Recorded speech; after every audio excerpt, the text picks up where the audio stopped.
Fonte Segura, um podcast do Movimento Transformers. Olá, sejam bem-vindos a mais um episódio da Fonte Segura. No episódio de hoje vamos falar-vos sobre um tema muito pertinente, na nossa opinião, para a juventude em Portugal. Uma geração de emigrantes e de imigrantes. Relembramos que o Fonte Segura é um podcast que tende a ser informativo, embora queiramos trazer a informação de uma maneira leve e descomplicada para todas as pessoas poderem participar de uma forma mais responsável e ativa na sociedade. E então, Catarina, que artigo é que trazemos aqui para introduzir este tema? Portanto, hoje vamos começar por analisar o artigo Portugal com mais população pelo quarto ano consecutivo, imigração justifica aumento. Em 2022, a imigração permitiu compensar o saldo natural do país, disse o Instituto Nacional de Estatística, e foi o sexto ano seguido em que o saldo migratório é positivo, ou seja, em que o número de imigrantes é superior ao número de emigrantes. A partir de 2013, assistiu-se a um forte acréscimo do número de pessoas que entraram em Portugal para residir por um período igual ou superior a um ano, que é os chamados imigrantes permanentes. O número de emigrantes permanentes diminuiu. Para isso, e como nós não somos especialistas neste assunto, temos connosco Verónica Folha. Olá, Verónica, bem-vinda. Sabemos de fonte segura que tens um superpoder. Queres nos dizer qual é? Sim, eu vou dizer, mas antes quero agradecer esse convite por estar aqui. E bem, o meu superpoder, eu atuo como facilitadora na integração profissional de pessoas refugiadas e imigrantes. Como eu costumo falar, pessoas internacionais. O meu intuito é diminuir o espaço que há entre as pessoas internacionais e as vagas de emprego que são mais interessantes. Então, eu faço isso através de partilha de contatos profissionais, ou mesmo na criação e adaptação de currículo, no fortalecimento ou na criação da presença online em plataformas como o LinkedIn, Instagram. Tudo isso para diminuir esse espaço para que essas pessoas elas possam ter uma vida profissional ajustada com a aptidão profissional e pessoal da vida delas, ou até mesmo que tenha algum tipo de semelhança com o que elas já faziam no país de origem. Então, acho que esse é o meu superpoder. Mas, na verdade, eu quebro muito minha cabeça nisso. É como nós. Tu própria, como imigrante em Portugal, como é que a tua própria experiência pessoal influencia este trabalho que tu fazes de integração? Na verdade, influencia muito, muito mesmo. Eu vim para Portugal com o intuito de fortalecer o meu conhecimento nas questões sociais, humanitárias, porque eu queria voltar para o Brasil, para a minha terra, São Paulo, para ingressar na carreira como defensora pública, apesar de ter feito o estágio lá, o estágio tinha um tempo limitado, e eu queria ser defensora pública. Então, vim para Portugal para me aperfeiçoar, para estudar, ganhar conhecimento. E no meio dessa minha trajetória como estudante, a minha vida foi se transformando. Eu me casei e começou a fazer mais sentido estar em Portugal do que voltar para São Paulo. Então, eu que estava com aquela chama da defensoria pública, que era de atuar em prol das pessoas necessitadas, em apoiar aqueles que são discriminados, excluídos. Isso tudo estava ainda em mim. E aí eu comecei a procurar trabalhos nessas áreas jurídicas, humanitárias, sociais, aqui em Portugal, ao final do meu mestrado em Ação Humanitária, Cooperação e Desenvolvimento. E a verdade é que eu não achei nada mesmo.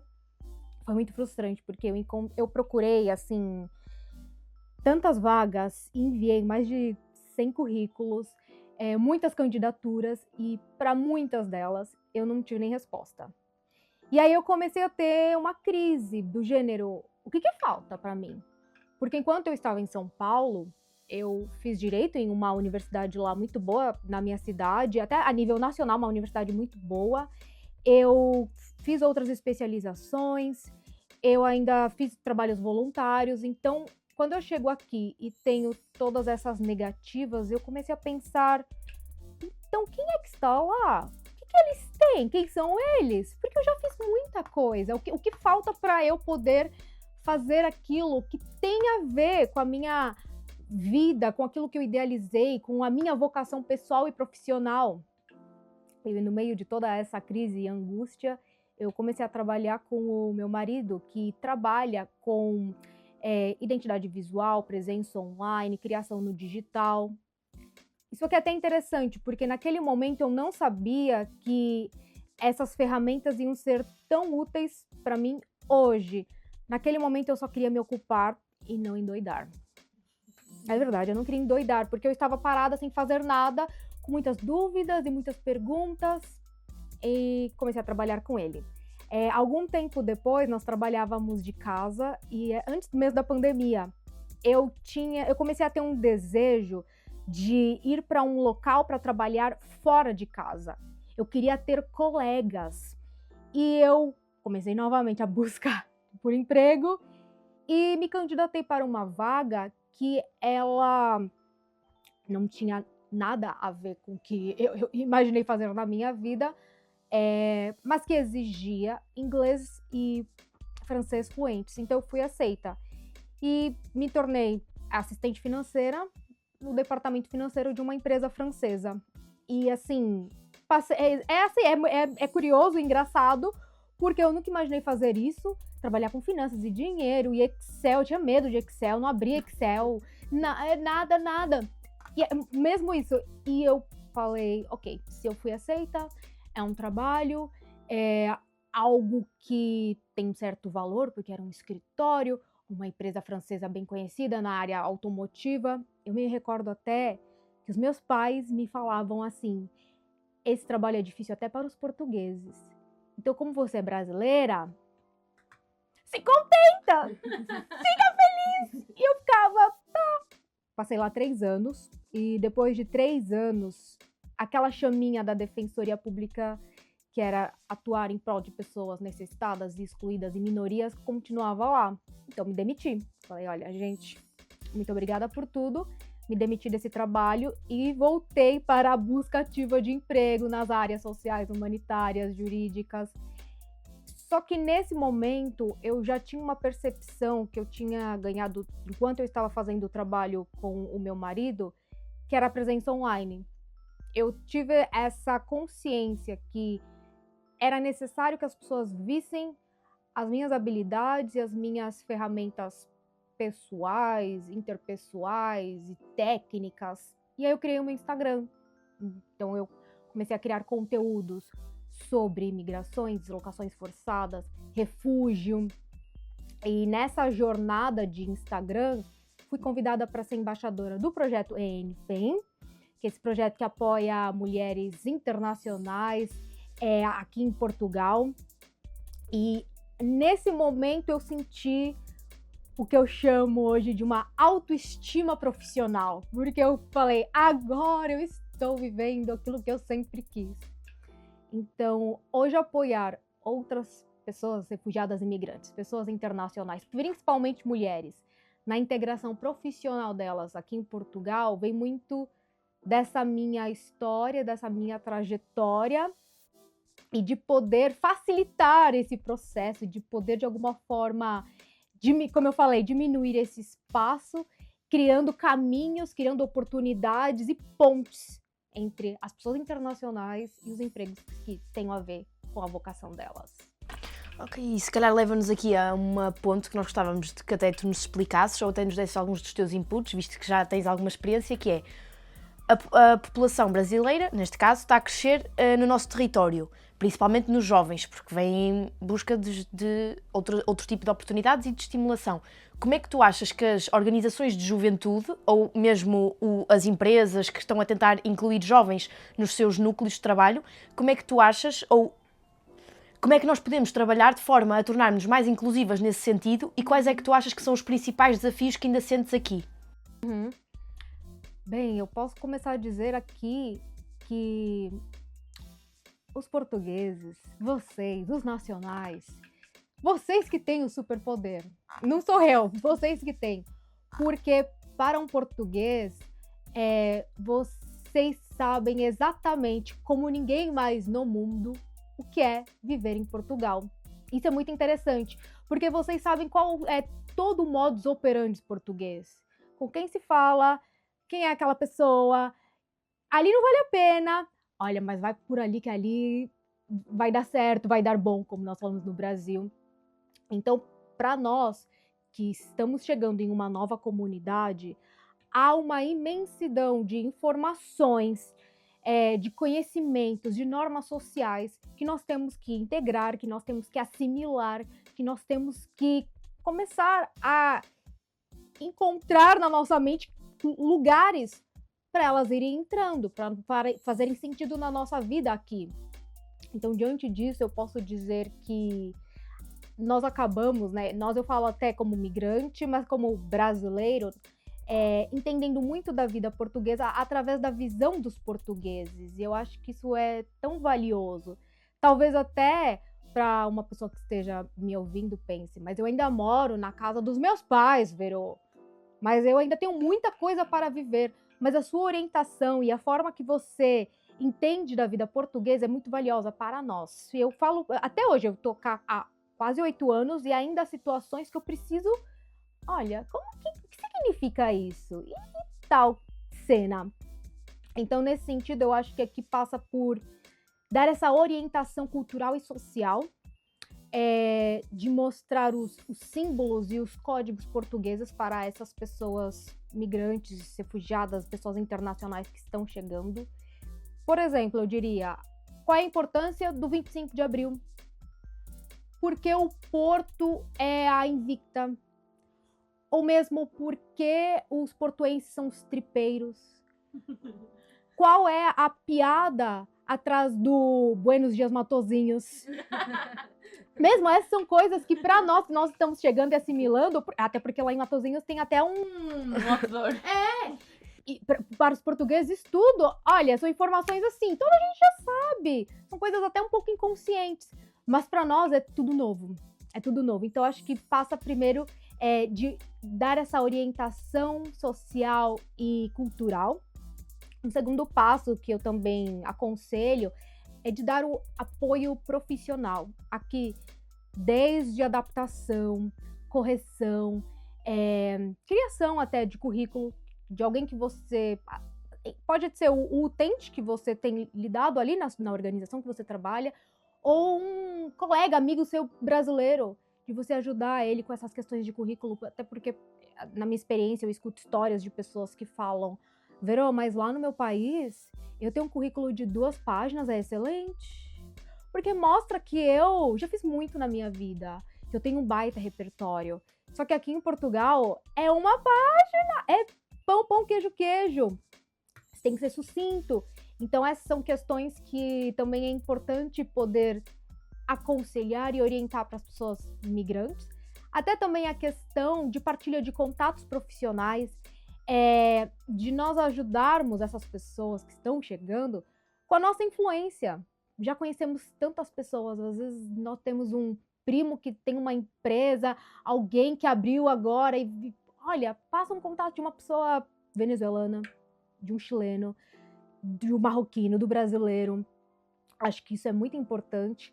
Aqui também falo que é muito importante ter uma sensibilização e começar mesmo a sensibilizar de alguma forma, eu diria até pressionar, as entidades empregadoras, as empresas, para que elas também possam se movimentar e criar equipas mais diversificadas, times mais heterogêneos, contratarem pessoas mesmo migrantes, pessoas internacionais, até mesmo, por exemplo, na elaboração de Open Days, para que podemos conhecer as empresas, a cultura da empresa. Acho que isso é muito válido. E assim, por último, eu não posso também deixar de falar que eu acho que é muito importante também para as próprias organizações, para as entidades de acolhimento que estão lidando com grupos heterogêneos, com a população migrante, que também eles possam contratar para sua equipa técnica outros migrantes. Acho que isso também é muito importante, que sejam outros migrantes ali, migrantes que já estão um pouco mais incluídos para apoiar esses utentes de outros países. eu não sei se eu respondi a sua pergunta. Sim. E levaste-nos a um bom ponto, que é porque tu estavas aqui a falar muito da visão, que só a nossa visão enquanto portugueses, pessoas endógenas, que podemos dar às outras pessoas que vêm, sendo esta, e também sendo este o ponto de partida deste episódio, sendo nós uma geração que também emigra cada vez mais, ou seja, também está cada vez mais nesta posição de quem vai para fora, achas que ao estarmos cada vez a ir mais para fora também vamos ser melhores anfitriões aqui em Portugal, porque vamos saber colocar na posição de imigrante? Com certeza. Até porque das histórias que eu acabo por ouvir, há muitos portugueses que têm famílias inteiras na França, em Luxemburgo, assim. Cada vez que eu escuto alguma história de Luxemburgo, não é de luxemburguês, é luxemburguês que se fala. Não sei se é uma pessoa que nasceu em Luxemburgo. Eu escuto histórias de portugueses que estão em Luxemburgo. Então parece que aquilo já foi assim, sabe, só a portuguesa, é a impressão que eu tenho. E é justamente essa sensação que eu tenho. Parece que o português já está vocacionado já há muitos e muitos anos, há séculos na verdade, a viajar, a explorar, a navegar. Então, por que não dar a mão para quem está chegando no seu país? Eu acho que isso é uma questão até de empatia, sensibilidade e de ver naquela pessoa uma história que é como a sua, ou como foi do seu avô, do seu pai. Ouço também muitas histórias de portugueses que foram para a Venezuela, bem assim, não sei o que tinha na Venezuela, mas de repente muitos portugueses foram para lá. Brasil também, muitas histórias de portugueses no Brasil. Ou seja, por que não aceitar e incluir e receber outras pessoas internacionais aqui em Portugal? Sim, faz todo sentido.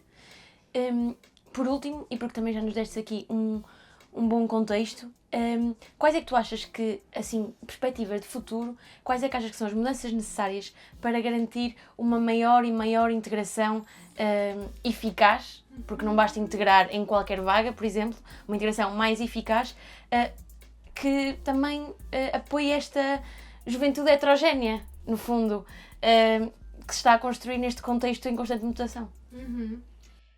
Bem, eu acho que primeiro de tudo é nós termos consciência que já está mais do que comprovado o quão importante, o quão benéfico é receber pessoas migrantes e refugiadas, pessoas internacionais, estrangeiros no nosso país. Quando nós vemos mesmo essa notícia, os dados da Segurança Social do último ano, das contribuições da população estrangeira, da população migrante, aquilo, assim, lucros, aquilo não é um achismo, aquilo não parece que talvez seja, aqueles são dados, é mais do que claro, toda a importância e os benefícios em nós recebermos pessoas migrantes. Desse modo, eu acredito que é preciso abordar uma postura horizontal, de nós entendermos que aquela pessoa internacional, aquela pessoa migrante, refugiada, que talvez você está recebendo na sua organização, que é o utente da sua organização, aquela pessoa ela tem um universo próprio. Aquela pessoa ela tem habilidades, experiências, dons, conhecimentos que precisam de ser explorados, que precisam de ser usados para o benefício dela e da nossa comunidade. Eu acho que mais do que incluir, é preciso apoiar essas pessoas para que elas possam prosperar. De alguma forma nós olharmos para elas e desejarmos que elas sejam melhores do que nós aqui em Portugal, que elas possam ter uma vida digna, feliz, realizada, próspera mesmo, nesse país que é o vosso país, que é o meu país também, mas que também é o país delas. Então, não é só o espaço para as limpezas, para a restauração, é nós mudarmos a nossa mente. Como que essa pessoa ela vai realizar o sonho dela de abrir a loja de beleza dela aqui? Como a gente vai criar esse caminho, esse espaço? Porque ela também é merecedora, porque ela também é digna. Então, eu acho que aqui é importante abordar essa postura horizontal, de vermos aquela pessoa, ela é infinita, tem tantas coisas por trás dela, tantas experiências, tantos repertórios. Como que eu posso incluí-la e ajudá-la a prosperar com tudo isso? Não sei de novo se eu respondi, não sei se faz sentido. Sim, e na verdade foi uma ótima nota para fecharmos aqui quase que uma mensagem de incentivo ao trabalho de todos nós e principalmente os jovens que podem fazer aqui uma diferença nesta inclusão. E mudar mentalidades das pessoas que já estão nos lugares de poder. E pronto. É isso, é esse barulho que vamos tentar fazer. Muito obrigada, Verónica, pela tua contribuição. E pronto, já sabem, desse lado vamos deixar referências tudo na descrição. Continuamos aqui, sigam-nos nas redes sociais. Sigam também a Verónica e o seu trabalho, porque ela atua como influenciadora e é muito vocal sobre estas questões. E até à próxima. Tchau!